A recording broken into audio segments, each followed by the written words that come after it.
Makkoo biliin eenyu? Makkoo bilii bisin osolee tilmaamaan bara 1588 hanga 1596 Oromoo Maccaa keessatti abbaa bokkuu darbees hayyuu seeraa kan ture ta'uu ragaalee seenaa ni ibsu. Kitaaba isaa keessatti Dafaa Jammuu akka ibsetti Makkoon uummata Oromoo keessatti hayyuu yookaan qaroo jaarraa 16ffaa keessa turan keessaa isa tokkodha. Kitaaba Dafaa Jammuu bara 1983 irraa fudhatame. Makkoon akka sirna gadaatti safuu fi seera gadaa baratee kan guddate caalaatti immoo hayyoota gadaa jalatti kan guddate ta'uu himama. Kana malees Makkoon safuu fi seera bu'uura jireenyaa nagaaf gammachuu kabajaaf tokkummaa ta'uu isaanii jabeessee nama hubatee fi bara jireenya isaa guutuu sanaafis hojjechaa ture. Seera Makkoo bilii. Oromoon uummata jaarraa hedduu dura seera ofii tumatee ittiin of bulchaa turedha. Oromoon jireenya isaa kan bara dheeraa keessatti heeraa fi seera mataasaa qabaachuun beekama. Heeraa fi seerri kanas akka aadaa fi fedhii isaatti hayyoota isaatiin tumata ture.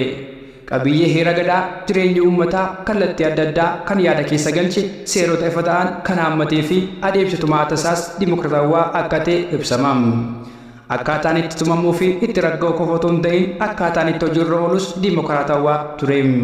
Sadarkaa xiqqaa jalqabee hanga sadarkaa hawaasaatti walitti dhufeenyi jiru seeraa fi heera adda addaatiin gaggeeffama.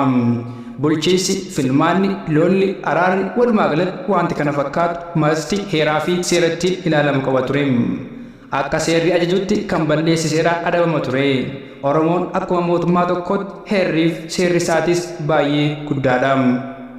Seenaa Oromoo keessatti Gadayyoo Galgaloo 1456 hanga 1464 Annaa Sorraa Makkoo bilii 1588 hanga 96 fi Daawwee Gobboo 1696 hanga 1704 tumaa seera gadaa keessatti maqaa guddaa qabu. Kana jechuun tumamuu heera ammayyaa Ingilizii kan 1689 dura waggoota 230 yookaan tumamuu heera ammayyaa Ameerikaa 1791 waggoota 330 dura Oromoon heeraan bulaa turuusaa nu agarsiisa.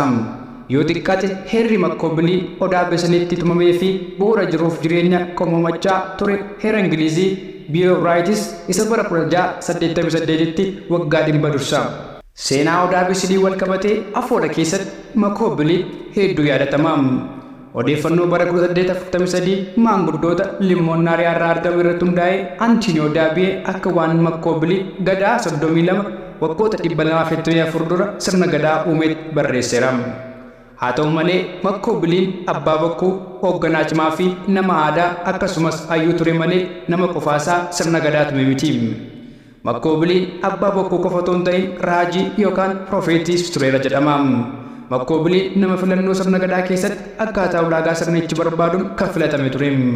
Bulchiisa sirna gadaa keessatti abbaa bokkuu ta'anii filatamuuf dandeettii sammuu qofa osoo hin ta'in gootummaa fi jabina qaamaa akkasumas maqaa seenaa muuxannoo qofa gaa qabaachuun murteessaadha. Sababni ulaagaan kunneen itti barbaadamanis ifaadha. Kunis bulchiisa sirna gadaa milkeessuudha. Keessumattuu jaarraa 7ffaa booda sirna gadaa Maccaa keessatti gootummaan ulaagaa filannoo olaanaa argachuu ture. Cimina abbaa bokkuu olaantummaa seerotaa gadaa mirkaneessa. Yeroo abbaan bokkuu seerota cimsee hojiirra oolche safuun ni kabajama. Bara gadaasaas bara ebaluu jedhamee yaadatama. Seeronni inni labsee ciminaan hojiirra oolche seera abbaa bokkuu ebaluu jedhama. Seenaan Makkoo biliis irra caalaan kan yaadatamu sababa inni seerota haalaa yeroo sanaa waliin wal simatan tumee ciminaan hojiirra oolcheef. Maanguddoonni Maccaa sirna seeratumaa yaadatan tartiiba seeraatumaa ibsu. Haaluma kanaan abbootiin bokkuutti seerri tumamee yeroo xumuramu sabni labsii seeraa dhaga'uuf gaaddisoodhaatti waamama.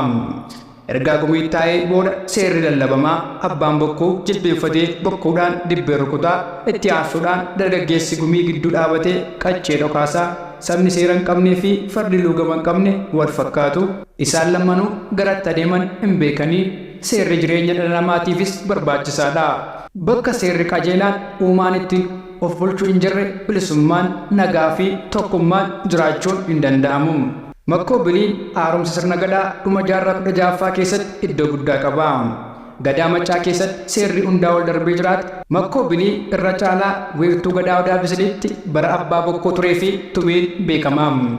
Yeroo sanatti salgeen bulchiisa gadaa kan turan muraasni Nyahaa, Dooroo, Mutulii Kulee, Godaanaa Seennakaa, Keedoo Bantii, boofoo dhaadhii furdisaa bonnayyaa fi yegguu maatii turanim. Makkoobilii irra caalaa seera bara hayyooma isaa tumeen beekamaa. Seerri gadaa bara makkoobilii iddoo Illaamoo jedhamutti tumamee jedhama. Seeronni makkoobilii hedduu yoo ta'an iyyuu irra caalaa kanneen armaan gadii bu'uura turanim. Tokkoffaa seera qabiyyee lafaa. Lafa gabbataa midhaan garaa garaa baasu, lafa burqaa bishaanii qabu, jireenya namaaf mijataa ta'e ilmaan machaa akka irra qubatan, qubsuma irratti immoo akka waldhabdeen hin jiraanne seera qabiyyee lafaa akka oboof coraatti hangafaaf qutusuutti akka raawwatamuu qabu seera tumee. Lammaffaa olaantummaa seera gadaa. Seeraan buluun bu'uura nageenyaa ta'uu fi seerri tumamu seera gaarii ta'ee fi namoonni ciminaan jalatti buluu akka danda'an ta'uu akka qabu turanim. Jireenyi namaa akka hin miidhamne, qabeenyi namaa akka hin miidhamne buttaan abbaa Kondooroo inni wagga waggaatti raawwachaa ture hafee bara 88 haa ayyaaneffatamu. Ayyaanni masqalaa wagga waggaatti haa kabajamu. Seerota kanneen alatti makkoobiliin nama akka seera waaqaatti safuu bu'uura jireenyaa hawaasa taasisedha. Akkuma walitti ibsame safuun ulfina uumaa fi uumamaa akkasumas namaa fi uumama gidduu jirudha. Seeronni bara gadoomaa makkoobilii tumaman seera ilmaan machaa Wallaggaa, Jimmaa fi Iluu Abbaaboor keessatti tajaajilaa ture. Seeronni makkoobilii keeyyata 65 qaba. Kanaaf sirni gadaa yoo machaa biratti yaadatamu seerota makkoobiliitu dura heerama. Hanga har'aatti seeronni kunneen irra caalaatti Leeqaa, Sibuu, Sayyoo, Jaawwii fi Jimmaa biratti akka seera Oromoo ganamaatti ilaalama. Seera makkoobilii kanas walitti dhufeenya sirna gadaa wajjin qabuun alatti ibsuun hin danda'amu. Kanaafuu seenaa gadaa machaa keessatti makkoobiliin iddoo olaanaa qaba. Seeronni gadaa lafa Oromoon jiraatu irratti waan wal fakkaatuuf gosti tokko gosa biraarraa seenaa waraabbachaa konfedereeshinii gadaa tumsaa waliin jiraata ture. Seeronni makkoobiliis seera abbaa bokkuu kanaan hawaamuu malee seera gadaa Oromooti. Seerota kana Oromoon machaa hanga daangaa Sudaan ni beeku ittiin bulaas turani. Seeronni makkoobilii qorattoota Awurooppaa illee kan dinqisiise ture. Qorataan seenaa Aleksaandroo Tiruuziliin ragaa sorroogdota giddu galeessa jaarraa 19ffaa irraa hundaa'ee barreeffama The Saga of Makkoobilii keessatti ciminaa fi dandeettii abbaa gadaa kanaa ragaa beera. Seeronni makkoobilii ulfinaa fi kabaja abbaa fi ilma hangafaaf qutusuu, oboof coraa, safuu hawaasaa, seera maatii, seera yakkaa fi kan kana fakkaatan of keessatti qabata. Akka kanatti seerri makkoobiliin tume tuqaalee yookaan qabxiilee uumamni ittiin bulu akkana adda addaa ibsam. Seerri fi heerri akkana sabni Oromoo nagaa, jaalalaa fi wal kabajuudhaan jiraachuuf wal dhagee wal hubachuu akka danda'u gargaarsa guddaa gumaachee ture. Makkoobiliinis seera tumuu fi dandeettii qabaachuu isaatiin seera tumeen yeroo hundumaa seenaa Oromoo keessatti ni yaadatama. Kana irratti hundaa'uun makkoon tumaa seeraa gurguddoo 8 waliigala keeyyata 65 of keessaa qaban tumeera. Seeronni kunis kan armaan gadiiti. Ayyaan hordoftoota keenyaa kun kutaa jalqabaa maalummaa eenyummaa makkoobilii yommuu ta'u, kutaa itti aanu keessatti immoo keewwata 65 seerota makkoobilii qabadhee kan dhiyaannu ta'a. Kanaaf kutaa lammaffaasaa akka nu eegdan kabajaan isin gaafannaa. Horaa bulaa baay'adhaa.